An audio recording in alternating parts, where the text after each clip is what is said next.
Muy buenos días, queridos hermanos. Saludándoles su hermano Héctor Torres y agradeciéndoles el favor que me hacen de acompañarme cada semana a través de este bendito canal Cristo Rey Radio TV, para que juntos continuemos caminando por este hermoso mundo que es la Biblia, la palabra de nuestro Dios. Muchas gracias, hermanos, a todos ustedes que me hacen el favor de acompañarme. Si ustedes me permiten, me gustaría comenzar leyéndoles el Evangelio de según San Mateo, capítulo 10, capítulos del 26 al 33. En aquel tiempo, Jesús dijo a sus apóstoles: no teman a los hombres, no hay nada oculto que no llegue a descubrirse, no hay nada secreto que no llegue a saberse. Lo que les digo de noche, repítanlo en primer día, y lo que les digo al oído, propónganlo, pregónenlo desde las azoteas. No tengan miedo a los que matan el cuerpo, pero no pueden matar el alma. Teman más bien a quien pueda arrojar al lugar de castigo el alma y el cuerpo. ¿No es verdad que se venden dos pajarillos por una moneda? Sin embargo, ni uno solo de ellos cae por tierra si no lo permite el Padre. En cuanto a ustedes, hasta los cabellos de su cabeza están contados. Por lo tanto, no tengan miedo, porque ustedes valen mucho más que los pájaros del mundo. A quien me reconozca delante de los hombres, yo también lo reconoceré ante mi Padre, que está en los cielos. Pero al que me niegue delante de los hombres, yo también lo negaré ante mi Padre, que está en los cielos. Palabra de Dios. Amantísimo Señor, bendito Padre Celestial, te damos las gracias, Señor, por estos queridos hermanos que nos hacen el favor de acompañarnos el día de hoy y por quienes nos van a acompañar en días subsecuentes. Te pido que derrames bendiciones única, rica y abundantemente sobre todos y cada uno de ellos, Señor. Padre Santo, bendice a sus familiares, protégelos, a sus hijos, a sus nietos, sus hermanos, padres, parejas, a todos, Señor, que componen sus seres queridos, protégelos y bendícelos, Señor. No permitas que nada les suceda. Te pido también que derrames tu bendito Espíritu sobre todos y cada uno de nosotros, Señor, y que seas tú el que el día de hoy, por medio de tu bendito Espíritu, nos llene de gracia, Señor, y ponga las palabras que tú nos quieres mandar el día de hoy para todos nosotros. Te doy las gracias en el nombre de Cristo Jesús, nuestro Salvador. Amén. Bien, queridos hermanos, recordarán que estamos leyendo el libro de Macabeos, segundo libro de Macabeos. Pero antes que nada, como siempre, quiero darle las gracias a Free Bible Imágenes, que a través de los derechos de autor de Creative Commons Attribution Non-Commercial No Derivatives 4.0 International License, nos permite utilizar gratuitamente estas imágenes para que también nosotros, de forma gratuita, sigamos distribuyendo esta bendita palabra que es la Biblia.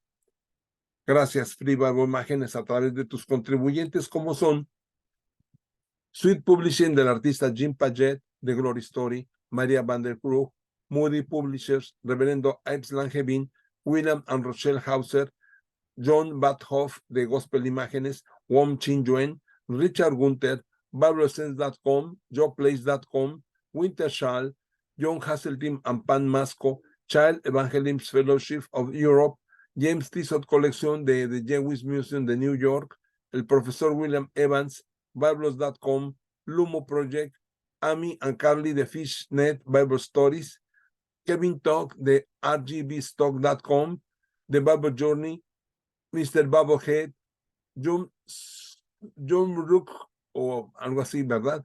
Yukruk, de Wildlife Rusia, Revelación TV, que nos permiten utilizar estas imágenes gratuitamente. Muchas gracias a todos ellos. Bien, nos quedamos en segundo libro de Macabeos, capítulo 4.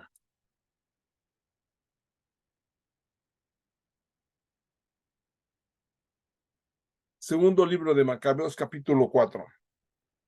Ese mentado Simón, que había delatado el tesoro y a su propia patria, comenzó a calumniar a Onías. Según él, era Onías quien había ordenado que se atacase a Heliodoro y quien era el causante de todas esas dificultades. Más aún, se atrevía a hacer pasar por enemigo del Estado al que era el bienhechor de la ciudad, el defensor de sus compatriotas y que observaba tan fielmente la ley. Llegó tan lejos de ese odio que uno de los partidarios de Simón cometió crímenes. Onías comprendió el peligro de esa rivalidad y vio en Apolonio, hijo de Menesteo, el gobernador de Celestiria y Fenicia, que estimulaba la maldad de Simón. Por eso fue al ver al rey, no para acusar a sus compatriotas, sino porque estaba preocupado del interés general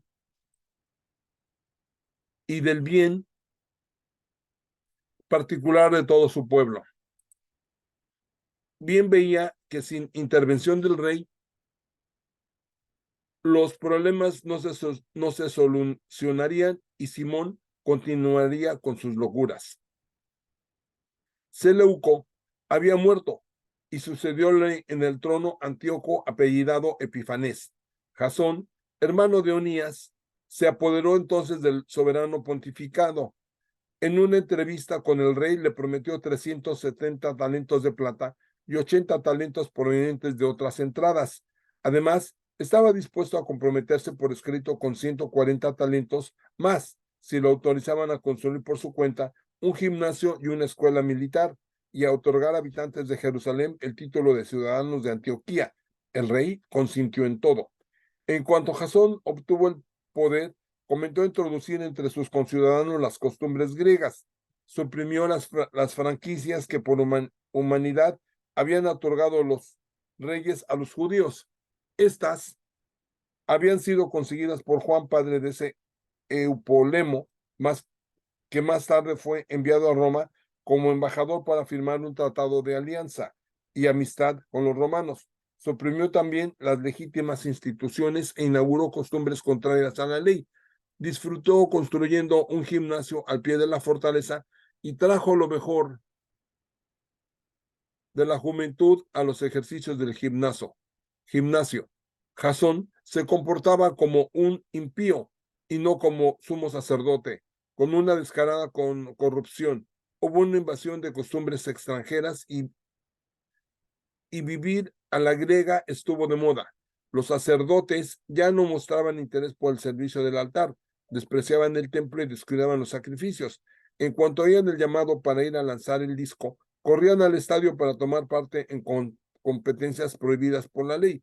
Se burlaban de los valores tradicionales que estaban convencidos de su superioridad griega. Con esto, ellos mismos se preparaban tiempos difíciles, porque aquellos cuyas maneras de vivir trataban de copiar y a los que querían asemejarse en todo, iban a convertirse en sus enemigos y en sus verdugos. El siguiente periodo mostrará que no se violan las leyes divinas sin castigo. Como se celebraban en Tiro en presencia del rey, los juegos que se efectuaban cada 4 años, el despreciable Jasón envió allá como delegados de Jerusalén a unos ciudadanos de Antioquía que llevaban 300 dracmas de plata para el sacrificio en honor de Heracles. Afortunadamente, los que llevaban el dinero no quisieron donarlo para el sacrificio, pensando que no era conveniente, y pidieron que se hiciera otro uso de él. Por eso el dinero que había donado Jasón para el sacrificio en honor de Heracles fue destinado a la construcción de barcos de guerra. Debido a la solicitud de los que lo habían traído. Apolonio, hijo de Menesteo, había sido enviado a Egipto para asistir al casamiento del rey Filometor. Antíoco supo que ese rey se había vuelto hostil a su política. De ahí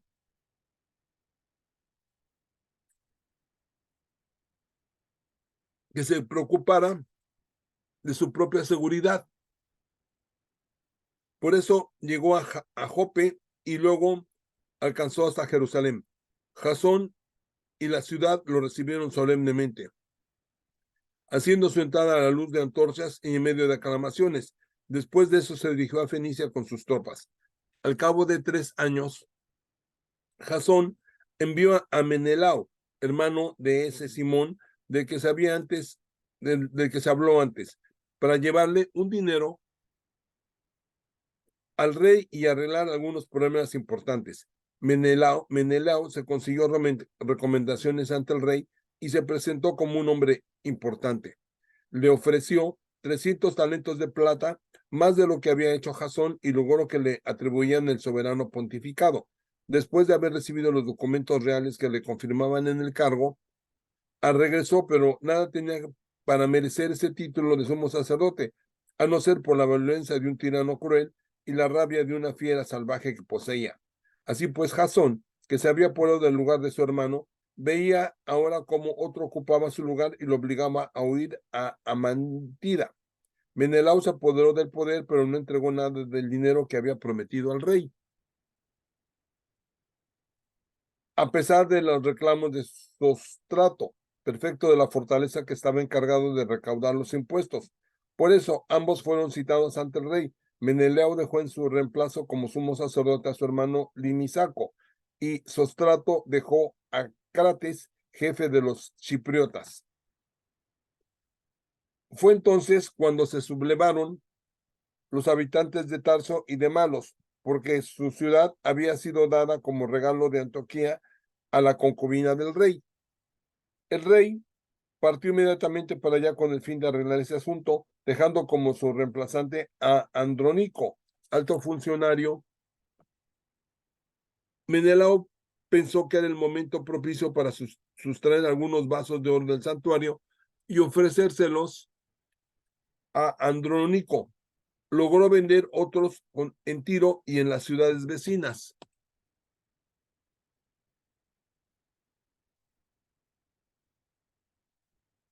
Cuando Onías lo supo, con certeza fue a refugiarse en un lugar de asilo, en Dafne, cerca de Antioquía, y desde ahí lo denunció.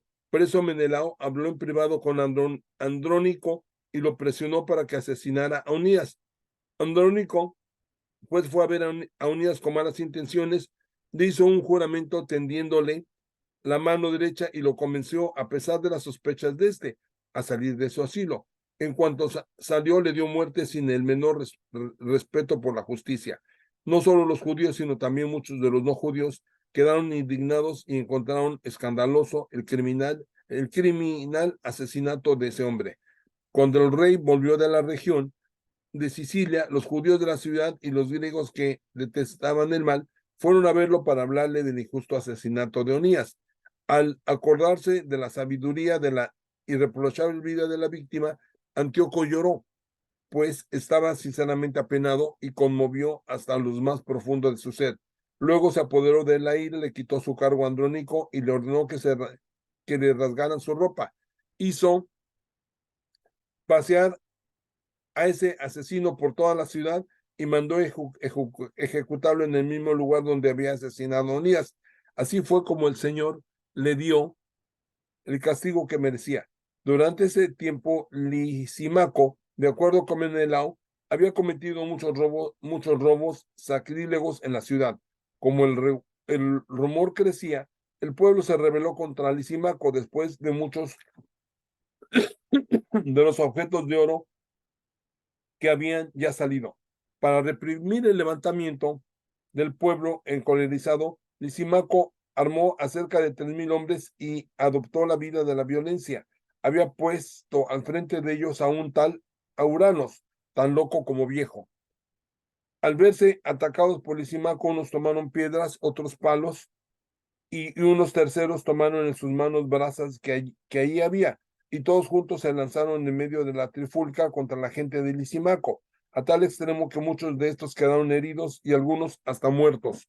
Hicieron huir a los demás y lincharon cerca del tesoro al sacrílego ladrón.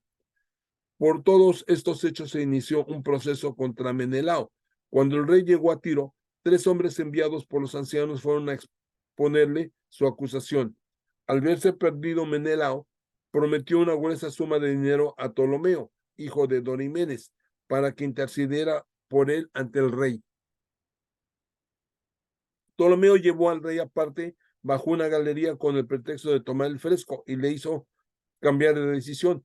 El rey declaró a Menelao inocente de todos esos cargos, siendo que en realidad era culpable de todos esos males, y condenó a muerte a unos desdichados que habrían sido declarados inocentes, incluso entre los bárbaros. Estos hombres que habían asumido la defensa de la ciudad, del pueblo y de los objetos sagrados, sufrieron inesperadamente esa pena injusta. Hasta los mismos habitantes de Tiro quedaron escandalizados e hicieron a las víctimas solemnes funerales. Menelao, por su parte, conservó su cargo gracias a la gente en el poder que solo estaba interesada en el dinero. Siguió creciendo en el mal y en crueldad, siendo el látigo de sus compatriotas.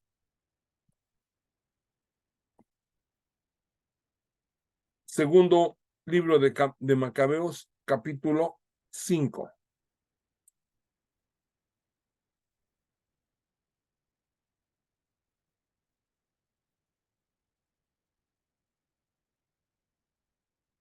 Antíoco preparó por ese entonces su segunda invasión de Egipto. Pues bien, en esa misma época hubo apariciones en toda la ciudad durante cerca de 40 días. Jinetes cuyos trajes estaban bordados en oro galopaban por el cielo. Tropas armadas desfilaban en formación. Escuadrones montados se apresaban para la batalla, con ataques y cargas de una y otra parte, movimientos de escudo, bosques de lanzas, espadas desenvainadas, flechas que volaban, armaduras de oro brillando con todo su esplendor y corazas de todo tipo. Ante eso, todos deseaban que esas apariciones solo anunciaran algún acontecimiento feliz. Basándose en un falso rumor sobre la muerte de Antíoco, Jasón juntó a unos 1000 hombres y fue a atacar la ciudad de improviso. Los que defendían las murallas fueron superados y la ciudad fue tomada, obligando a Menelao a refugiarse en la fortaleza. Jasón se dedicó a matar a sus propios conciudadanos sin piedad alguna, sin pensar que una victoria que se obtiene sobre sus compatriotas es la mayor derrota. Los masacró viendo en ellos enemigos y no gente de su nación. No logró, sin embargo, apoderarse del poder. Su expedición terminó en un fracaso y se vio obligado a refugiarse nuevamente en la región de Amán.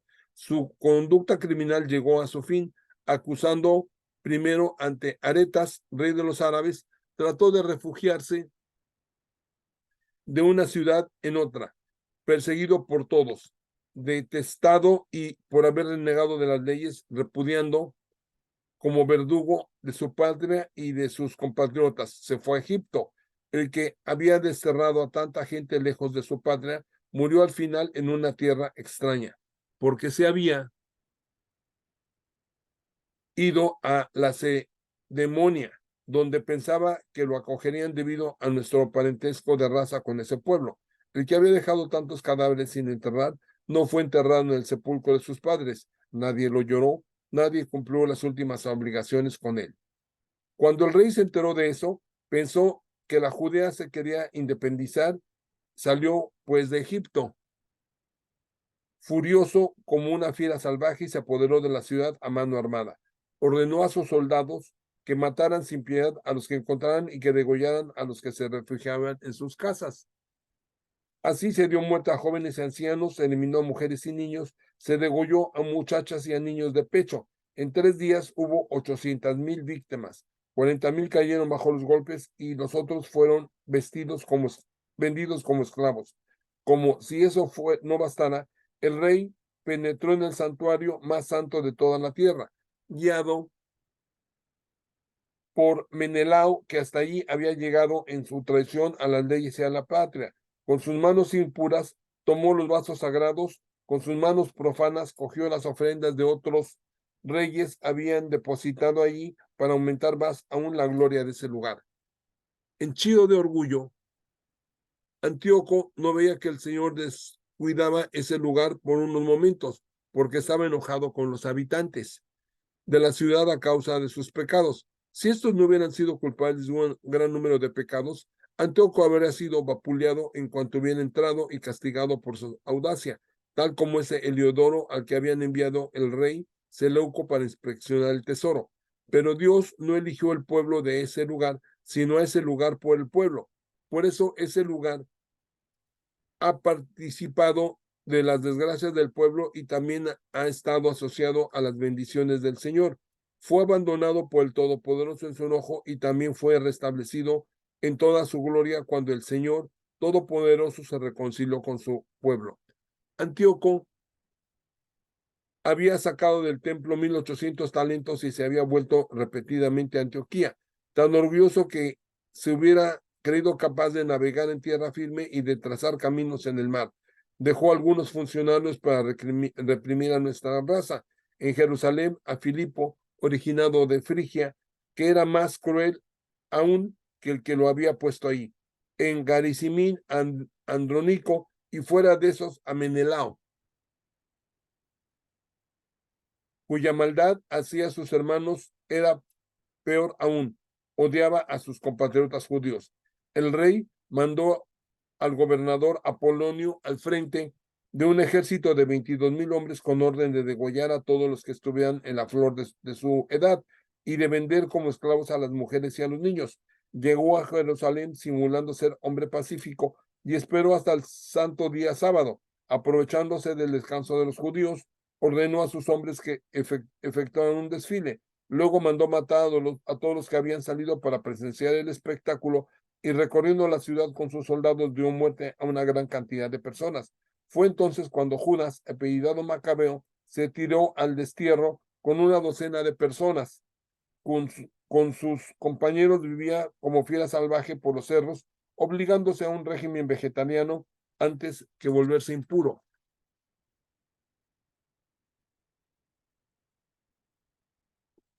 Segundo libro de Macabeos, capítulo 6. La persecución religiosa.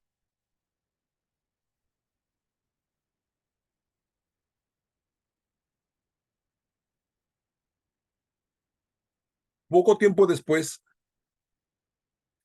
el rey mandó a Geronte, el ateniense, para obligar a los judíos a abandonar el culto de sus padres y para que no volvieran más según las leyes de Dios. Querían profanar el templo de Jerusalén consagrándolo a Zeus olímpico y el templo de Garizim a Zeus hospitalario, según lo habían pedido los habitantes del lugar. Esta agravación del mal fue penosa y difícil de soportar para todos. El santuario estaba lleno de desenfrenos y orgías de los paganos, que se entretenían con prostitutas, que hacían el amor con mujeres en los portales sagrados y que además llevaban ahí cosas prohibidas. El altar estaba cubierto de víctimas inaceptables prohibidas por las leyes. Ya no había derecho para celebrar el sábado, observar las fiestas de nuestros padres y ni siquiera para confesar que uno era judío. Cada cual estaba obligado por una dura necesidad a participar cada mes en la comida ritual, el día del nacimiento del rey y cuando llegaban las fiestas de Dionisio. Había que acompañar el cortejo de la divinidad llevando coronas de hiedra. Por iniciativa de Ptolomeo se publicó un decreto para las ciudades griegas de los alrededores. Debía reprimirse a los judíos de la misma manera y obligarlos a tomar parte en las comidas rituales, y a los que se negaran a adoptar las costumbres griegas había que degollarlos. Todo eso era anuncio de terribles desgracias. Así fue como 2 mujeres fueron llevadas al tribunal por haber circuncidado a sus hijos. Les pasearon públicamente por la ciudad con sus niños colgando de su seno, antes de lanzarlas de lo alto de las murallas. Otros, que se habían reunido en cavernas vecinas para celebrar secretamente el día del sábado, fueron denunciados a Filipo. Fueron todos condenados a la hoguera. No quisieron defenderse por creer que eso era ir en contra de la santidad de ese día. Le suplicó a quienes tengan este libro en sus manos que no se escandalicen por tantas desgracias, sino que tengan confianza en que las persecuciones no acabarán con nuestra raza. Ellas más bien sirven para corregirnos. Cuando los pecadores no permanecen tranquilos por mucho tiempo, sino que rápidamente les sobreviene el castigo, eso es señal de gran bondad. Vemos que con las demás naciones el Señor espera con paciencia al que llegue al colmo de sus pecados, pero no ha estimado conveniente actuar así con nosotros. No ha querido esperar para castigarnos de nuestros pecados llegan hasta el tope. Él no abandona a su pueblo, más bien nos corrige por medio de la prueba y no nos priva de su misericordia. Bástenos con haber recordado esta verdad. Retomaremos nuestro relato después de estas breves reflexiones. El martirio de Eleazar. Eleazar era uno de los principales doctores de la ley, un hombre de edad y de noble aspecto. Quisieron abrirle la boca a la fuerza para hacerle comer carne de cerdo.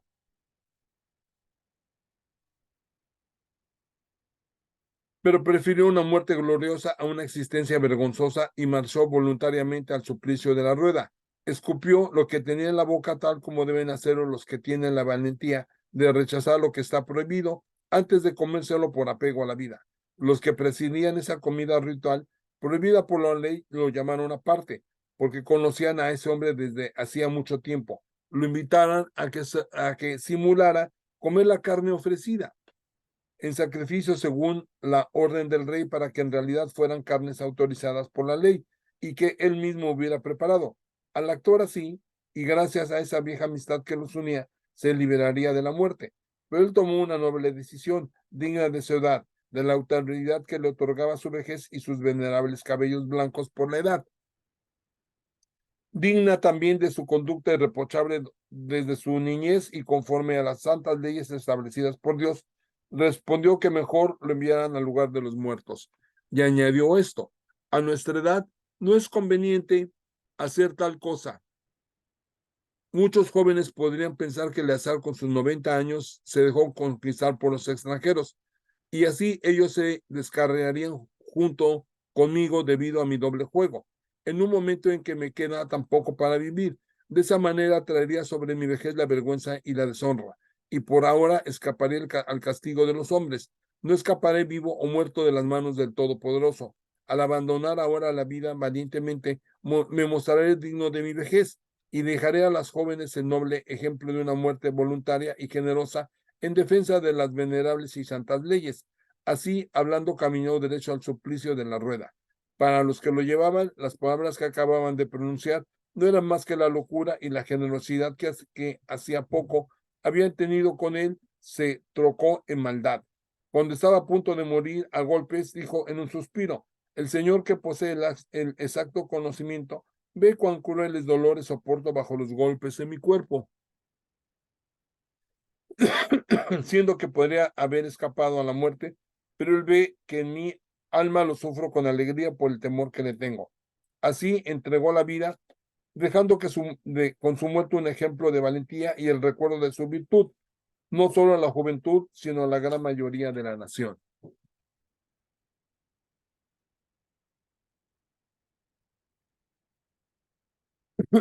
Segundo libro de Macabeos, capítulo 7. El martirio de los 7 hermanos. También fueron detenidos 7 hermanos con su madre, y el rey quiso obligarlos haciéndoles azotar con correas de cuero a comer carne de cerdo prohibida por la ley. Uno de ellos tomó la palabra en nombre de todos y dijo: ¿qué exiges y qué quieres saber de nosotros? Estamos dispuestos a morir antes que desobedecer a la ley de nuestros padres. Furioso el rey ordenó poner en fuego ollas y sartenes. En cuanto estuvieron calientes, ordenó que le cortaran la lengua al que había hablado en nombre de todos, que le arrancaran el cuero cabelludo y le cortaran las extremidades ante los ojos de sus hermanos y de su madre. Cuando estuvo completamente mutilado, ordenó el rey que lo acercaran al fuego y lo cocieran en la sartén, siendo que aún respiraba. Mientras el humo de la sartén se expandía a lo lejos, sus hermanos y su madre se daban ánimos unos a otros para morir valientemente, diciendo: el Señor Dios, que nos mira, tendrá seguramente piedad de nosotros, según la palabra de Moisés en el cántico que pronunció frente a todos. Ahí se dice, tendrá piedad de sus servidores. Cuando el primero hubo así pasado a la otra vida, llevaron al segundo al suplicio, le arrancaron la piel de su cabeza junto con sus cabellos y le preguntaron si quería comer cerdo en vez de ser torturado en todos los miembros de su cuerpo.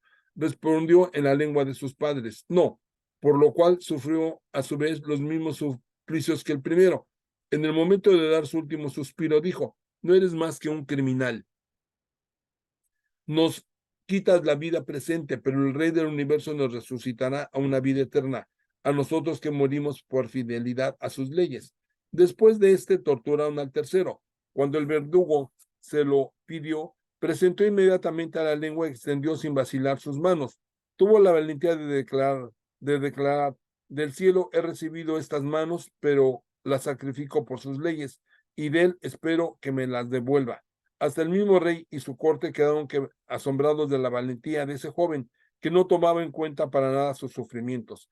Cuando murió, sometieron al cuarto a los mismos suplicios. Estando a punto de morir, dijo, felices los que mueren a manos de los hombres, teniendo la esperanza recibida de Dios de ser resucitados por él. Pero para ti no habrá resurrección para la vida. Trajeron después al quinto y lo torturaron. Con sus ojos fijos en el rey le dijo, aunque eres mortal, tienes la autoridad sobre los hombres y haces lo que quieres, pero no creas que nuestra raza está abandonada de Dios. Espera y verás su gran poder, cómo te atormentará a ti y a tu raza.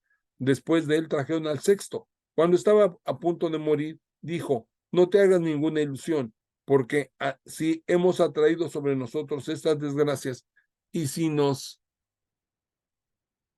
tocan ahora pruebas poco comunes es porque pecamos contra nuestro Dios. Pero tú, que te atreves a hacerle la guerra a Dios, no creas que quedarás sin castigo. Esa madre que vio morir a sus 7 hijos en el transcurso de una solo día fue realmente admirable y merece ser famosa. Lo soportó todo sin flanquear, basada en la esperanza que ponía en el Señor. Fue animando a cada uno de ellos en la lengua de sus padres y llena de los más bellos sentimientos, sostuvo con coraje viril su ternura de madre. Les decía, no sé cómo aparecieron ustedes en mis entrañas, pues no soy yo quien les dio el espíritu y la vida, ni quien ensambló los diferentes miembros que conforman su cuerpo. El creador del mundo, que formó al hombre en el comienzo y dispuso las propiedades de cada naturaleza, les dará a ustedes en su misericordia el espíritu y la vida, ya que ahora se menosprecian a sí mismos por amor a sus leyes. Antíoco pensaba que lo estaba insultando y maldeciendo. Como el menor aún estaba vivo, el rey le dijo que si dejaba las tradiciones de sus antepasados, lo haría rico y feliz, e incluso le prometió con juramento que lo haría su amigo y que le encomendaría altas funciones. Como el joven no le hiciera caso, el rey ordenó que se acercara a la madre y le insistió a que aconsejara al niño que salvara su vida. En vista de tantas insistencias, ella aceptó persuadir a su hijo. Se aproximó pues donde él y, engañando al cruel tirano, habló así a su hijo en la lengua de sus padres. Hijo mío, ten piedad de mí. Te llevé en mis entrañas 9 meses. Te amamanté durante 3 años. Te he alimentado y educado hasta la edad que tienes. Me he preocupado en todo de ti. Te suplico, pues, hijo mío, que mires al cielo y a la tierra y contemples todo lo que contienen, lo has de saber que Dios fue quien lo hizo de la nada. Así apareció la raza humana. No le temas a ese verdugo, sino que muéstrate digno de tus hermanos. Acepta la muerte para que te encuentres con tus hermanos en el tiempo de la misericordia. Todavía le estaba hablando cuando el joven dijo, ¿qué estás esperando? Yo no obedezco a las órdenes del rey, obedezco más bien a las prescripciones de la ley dada por Moisés a nuestros padres. Pero tú, que has acarreado tantas desgracias sobre los hebreos, no escaparás de las manos de Dios. Nosotros sufrimos por nuestros pecados. Nuestro Señor que vive nos ha mostrado por un momento su cólera para corregirnos y educarnos, pero se reconciliará con sus servidores. Tú, en cambio, impío y el más impuro de los hombres, no te infles de orgullo, abandona tus sueños y deja de levantar tu mano contra los servidores de Dios, porque no has escapado aún al juicio del Dios Todopoderoso, que vela por todo.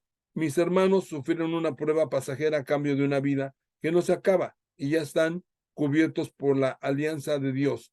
Tú, empero, por la justicia de Dios, experimentarás el castigo de tu orgullo.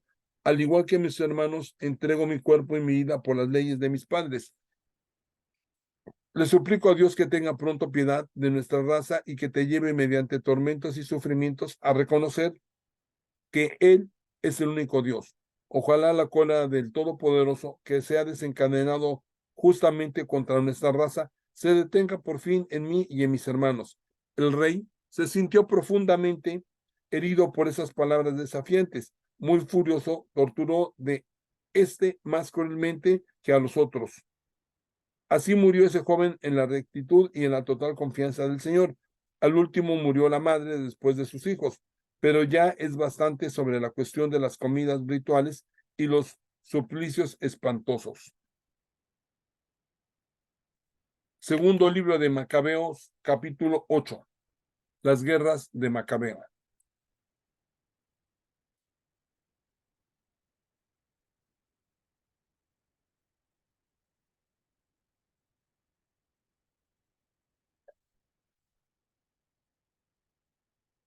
Entre tanto, Judas Macabeo y sus hombres se introducían secretamente en las aldeas, reunían a sus parientes y se llevaban consigo a los que pertenecían leales al judaísmo.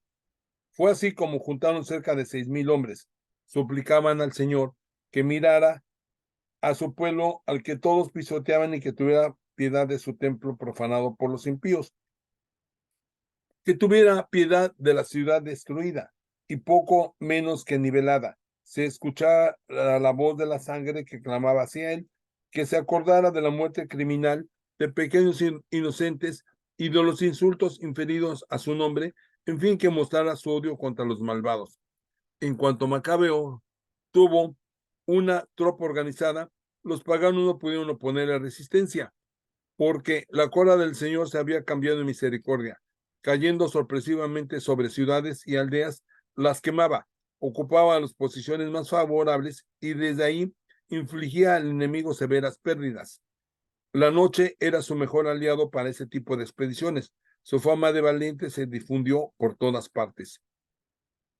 Viendo Filipo que ese hombre no dejaba de progresar y que sus victorias eran cada vez más frecuentes, escribió a Ptolomeo, que era el jefe militar de Celesiria y Fenicia, para que restableciera los asuntos del rey.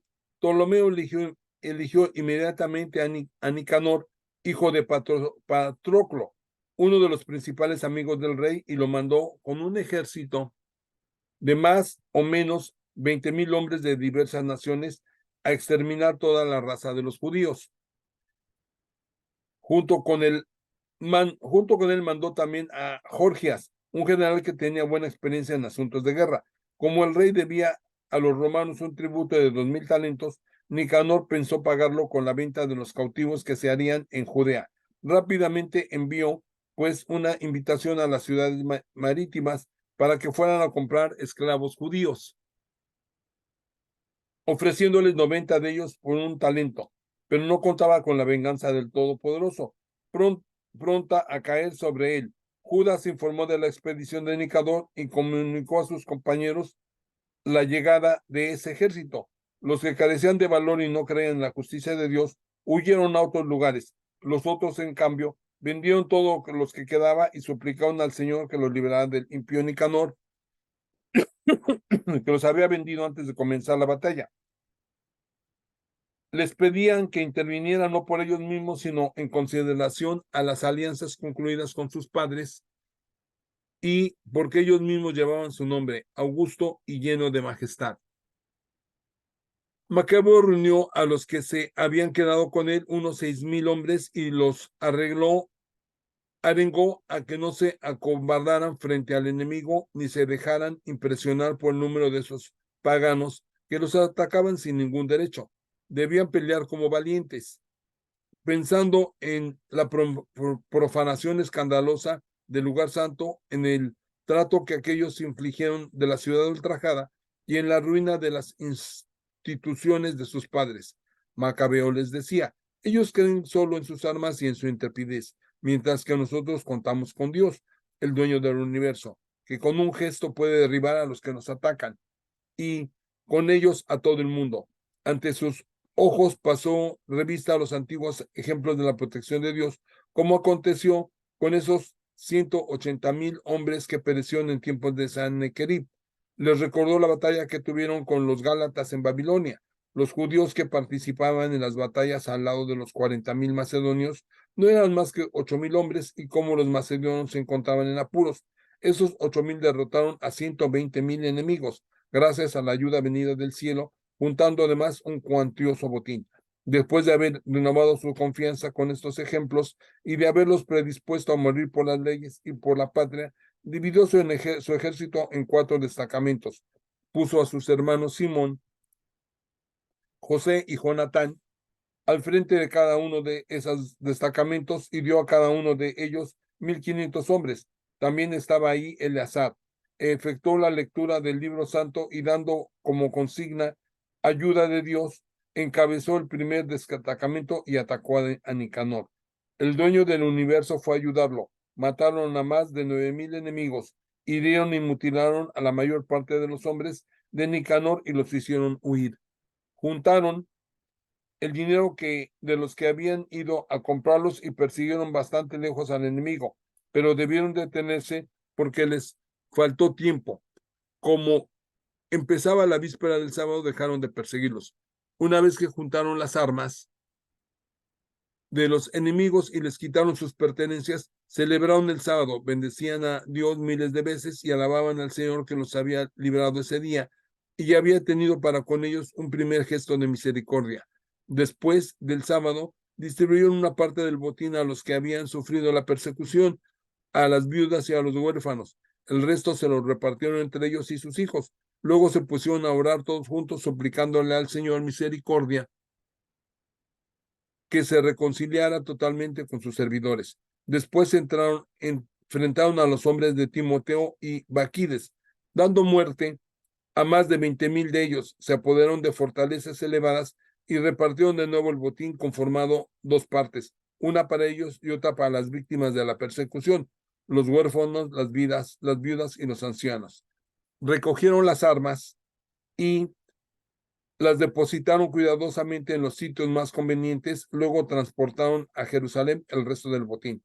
Ejecutaron al jefe de los guardias de Timoteo, que era un hombre muy malo y que había hecho mucho daño a los judíos.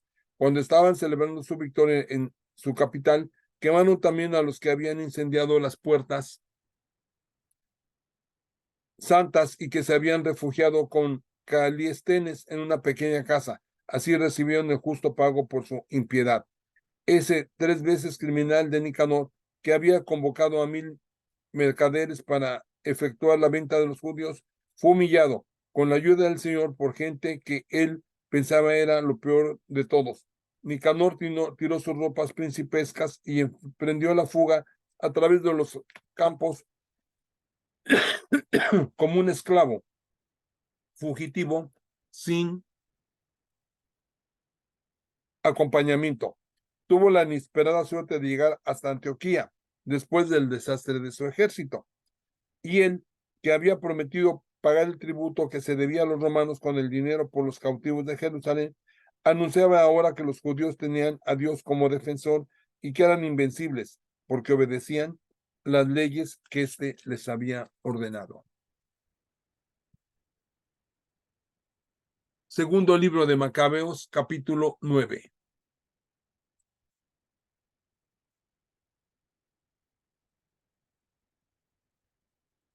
Por ese tiempo, Antíoco estaba regresando muy humillado de las regiones de Persia, pues había ido a una ciudad llamada Persépolis y como intentaba robar el templo y someter la ciudad, la muchedumbre se amotinó. Los habitantes del lugar tomaron las armas y derrotaron a Antíoco, el que se retiró sin gloria. Cuando estaba en la región de Ecbatana, se enteró de lo que había ocurrido con Nicanor y con el ejército de Timoteo. Loco de rabia, pensó hacer pagar a los judíos la audacia de los que lo habían obligado a huir. Ordenó pues al conductor de su carro que continuara sin parar para llegar lo más pronto posible, pero la venganza del cielo lo perseguía, pues en su orgullo había dicho: en cuanto llegue a Jerusalén, convertiré a esa ciudad en la tumba de los judíos. Pero el Señor Dios de Israel, que lo ve todo, lo castigó con una llaga incurable y horrible a la vista. No acababa aún de pronunciar esas palabras cuando contrajo malestar de los intestinos, sin esperanza de curación, con agudos dolores al vientre. Ese era eso muy justo, porque había desgarrado las entrañas de otros en medio de suplicios crueles e increíbles.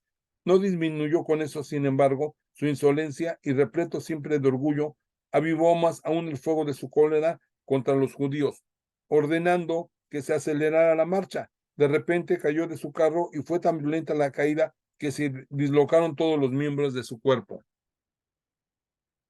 Poco antes se consideraba un superhombre, listo para dar órdenes a las olas del mar o para pensar en la balanza, la masa de las montañas. Ahora estaba tirado en tierra y tenían que llevarlo con una camilla. Entonces resplandeció a los ojos de todos el poder de Dios. Del cuerpo de ese impío que aún estaba vivo salían los gusanos. Sus carnes se desprendían a pedazos en medio de atroces dolores, y el hedor de la pudredumbre que salía de él molestaba a todo el ejército.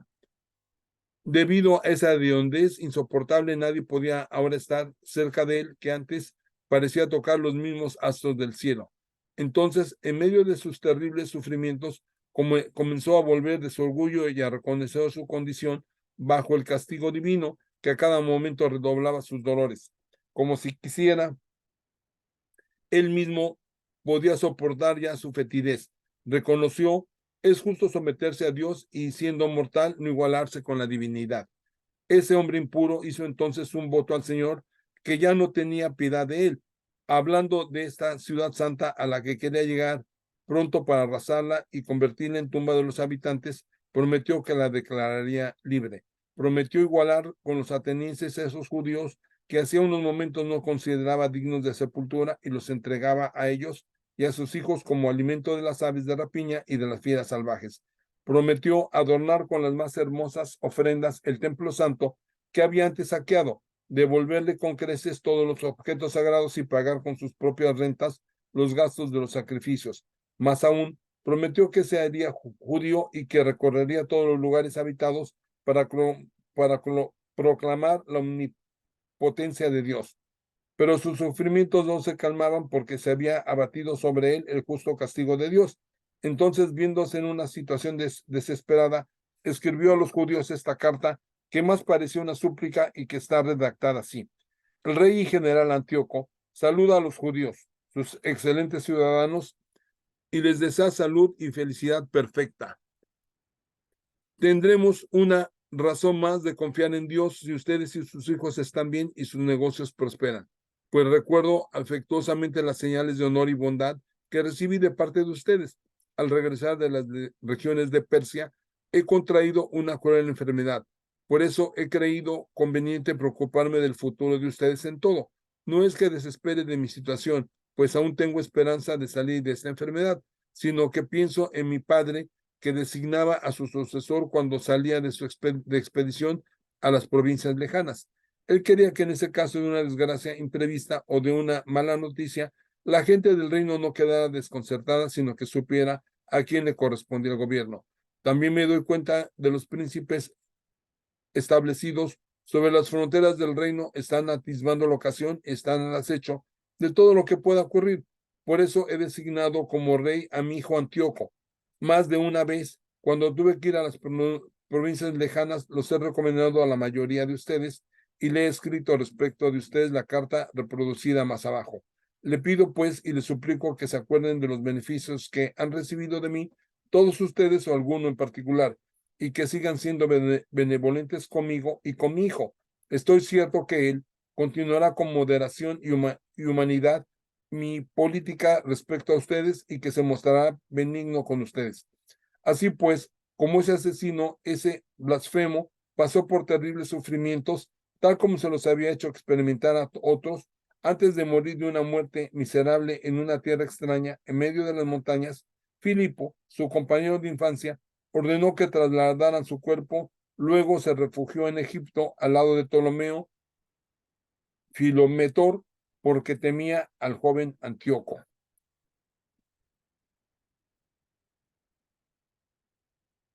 Segundo libro de Macabeos, capítulo 10.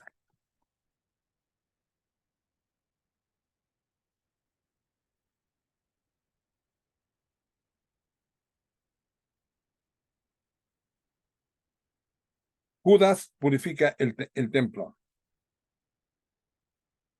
Macabeo y sus compañeros, con la ayuda del Señor, recuperaron el templo y la ciudad. Destruyeron los altares levantados por los extranjeros, las plazas, como también los recintos sagrados. Después de haber purificado el templo, hicieron un nuevo altar y después de sacar fuego del pedernal, ofrecieron sacrificios. Luego de 2 años de interrupción, hicieron humear el incienso, encendiendo las lámparas y depositaron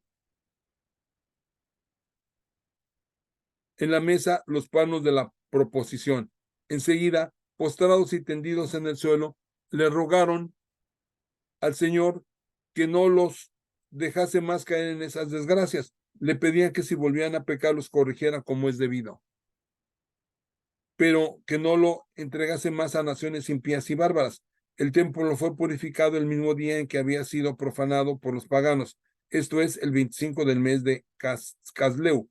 Se celebró jubilosamente las fiestas durante 8 días, como se hace en los días de las tiendas. Podían recordar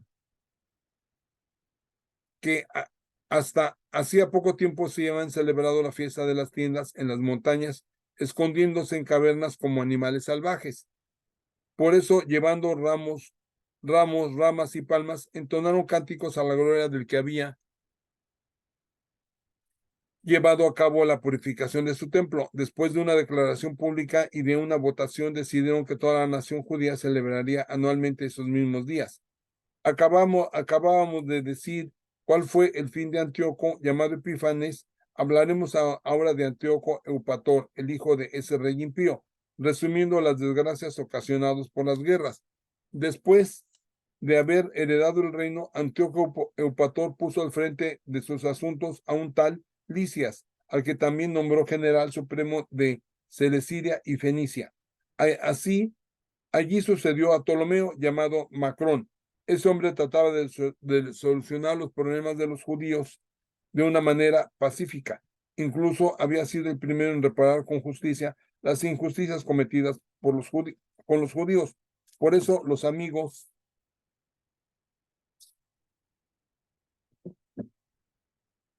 del rey lo acusaron a Eupator. Oía a cada rato que lo llamaban traidor. Le criticaban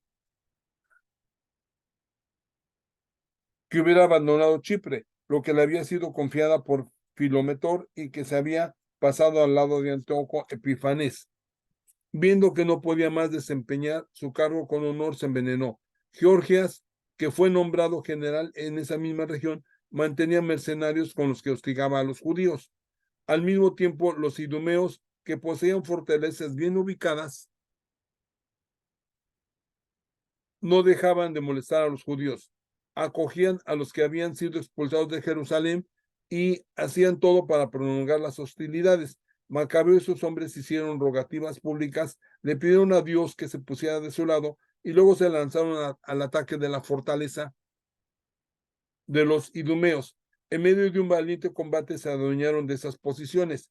Después de haber hecho retroceder a todos los que combatían en la muralla, luego degollaron a cuantos caían en sus manos, matando al menos a 20,000.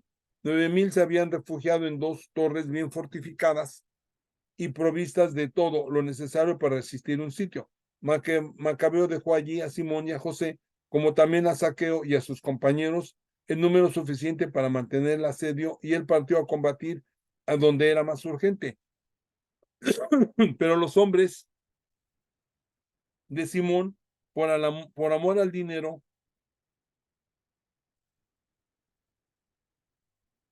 se dejaron sobornar por algunos de los que estaban en las torres, dejaron escapar a cierto número por 70,000 dracmas.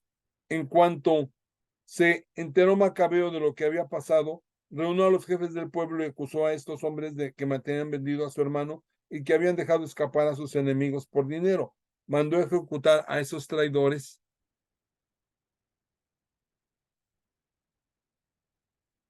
y se apoderó luego de las dos torres. Tuvo pleno éxito con las armas en la mano y dio muerte a esos dos fortalezas a más de 20,000 hombres. Mientras tanto, Timoteo, que había sido vencido anteriormente por los judíos, regresó. Había reclutado numerosas tropas extranjeras, entre ellas una numerosa caballería que venía de Asia, y pensaba apoderarse de Judea por las armas. Cuando se aproximaba Macabeo y sus hombres, se vistieron de saco para suplicar a Dios y se echaron polvo en la cabeza. Se postraron al pie del altar pidiendo al Señor que les demostrara su bondad, haciéndose el enemigo de sus enemigos y el adversario de sus adversarios. Tal como la ley lo dice, terminada su oración, tomaron sus armas y avanzaron bastante lejos de la ciudad. Cuando llegaron cerca del enemigo, tomaron posesiones. Cuando el sol apenas acababa de salir, ambos bandos se lanzaron al ataque. Unos contaban para obtener el éxito y la victoria con su valentía, pero sobre todo con la ayuda del Señor. Los otros no tenían más guía que su pasión. En lo mejor de la refriega, los enemigos vieron que venían del cielo 5 hombres magníficamente montados en caballos con riendas de oro. Los que avanzaban al frente de los judíos pusieron a Macabeo en medio de ellos y protegiéndolo con sus armaduras lo volvían invulnerable. Al mismo tiempo lanzaban a los enemigos flechas y rayos, y estos, enceguecidos y aterrorizados, salían huyendo por todas partes. Murieron 20,500 y 600 de caballería. Timoteo, por su parte, se refugió en una plaza llamada Gazara, una importante fortaleza cuyo general se llamaba Quereas. Llenos de entusiasmo, Macabeos y sus hombres citaron la fortaleza durante 4 días. Los que estaban dentro, contando con la solidez de sus defensas, pronunciaban toda clase de blasfemias y palabras que no se pueden repetir. Al inicio del 5.º día, 20 jóvenes del ejército de Macabeo, furiosos por esas blasfemias, se lanzaron contra la muralla con gran valentía y golpearon salvajemente a todos los que cayeron en sus manos. Los otros atacaron también a los sitiados tomándolos por la espalda y prendieron fuego a las torres.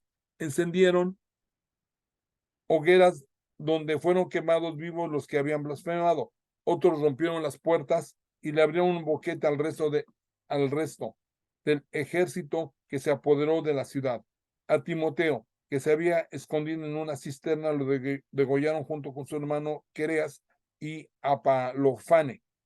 Cuando terminaron, bendijeron al Señor con himnos y cantos de acción de gracias, porque acababan de conceder a Israel un gran favor al otorgarle la victoria. Queridos hermanos, esto ha sido palabra de Dios. Le doy las gracias a Free Bible Imágenes, que nos permitió utilizar estas imágenes gratuitamente. Gracias a través de sus contribuyentes, como son Sweet Publishing, The Glory Story, Marian Van der Krug, Moody Publishers, Reverendo Ed Langevin, William and Rochelle Hauser, Jan Badhoff, Won Chim Yuen, Richard Gunther, BibleSense.com, JoePlace.com, Winter Schall, John Hasseltine and Pan Masco, Child Evangelism Fellowship of Europe, James Tissot Collection, Professor William Evans, Biblos.com, Lumo Project, Amy and Carly, The Fish Net, Bible Stories, Kevin Talk, The Bible Journey, Mr. Barberhead, Revelación TV, Wycliffe, Rusia, que nos permitió utilizar estas imágenes gratuitamente. Gracias, queridos hermanos, por su atención. Vamos a darle gracias a nuestro Señor. Amantísimo Dios, gracias te damos, Padre Santo, porque permitiste que escucháramos tu santa palabra, Señor, y que aprendiéramos de ella.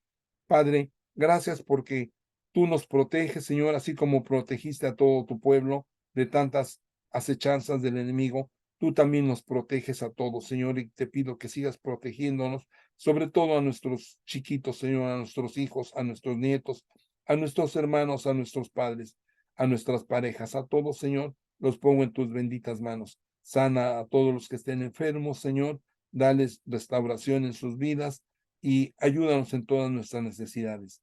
Todas nuestras necesidades las ponemos en tus manos, Señor, y en ti confiamos que tú las vas a sanar. Gracias en el nombre de Cristo Jesús. Amén. Perdón, hermanos, gracias por acompañarme y los espero con el favor de Dios la próxima semana. Gracias. Bendiciones.